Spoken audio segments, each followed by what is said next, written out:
Uşağını atıb. Hə, yaxşı eləmişəm. Hə, siz bugün bəli, sevindiğimin pisliği qəşəng görürsəniz. Gözü çox düz edildilər. Aydan Salih.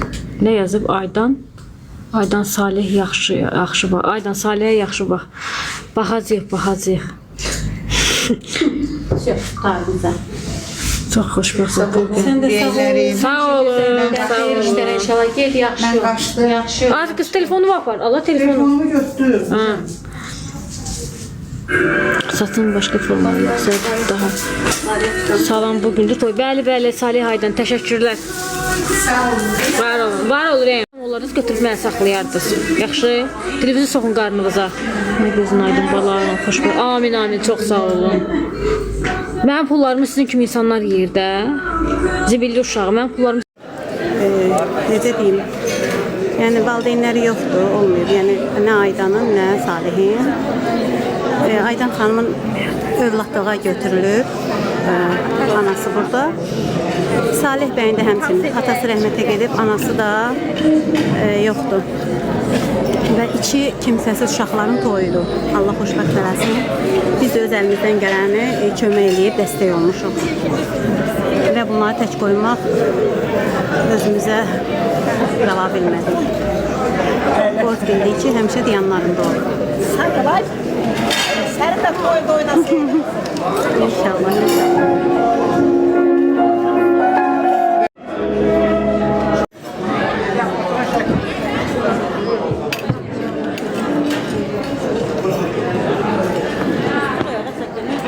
Yok hayır. Çekme, canlıdır.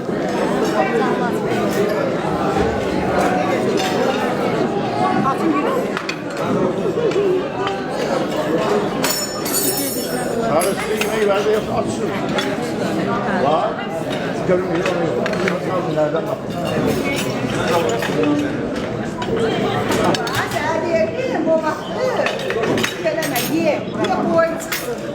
Çok mübarek olsun, güzel meclisler, güzel günler. Teyze Hanım'ın temsil salları iştirak edeyim. Aydan babasıdır. Göçe Hanım'ın temsil sallarını bu güzel meclisin önünde görmek isterdim. Bir güzel tebrik de inşallah sizlerden gelsin.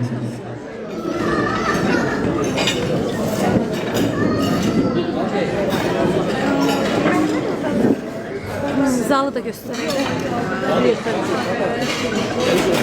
Canlıya qoysan sən ola bizim göstər. Yok, bizi göstər. Siz görünmürsünüz, o en görünmüş. Dişdə miydi? Mən rahat ol.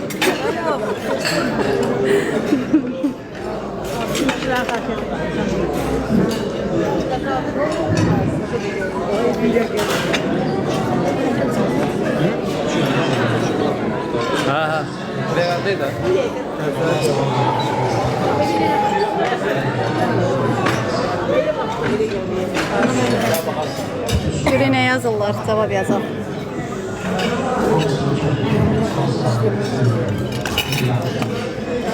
Hə, demə. Bir deməli çəkdim də, indi oturmuşam burada, gedib ayaq üstə qalmayacam ki. Bəs eləmədi.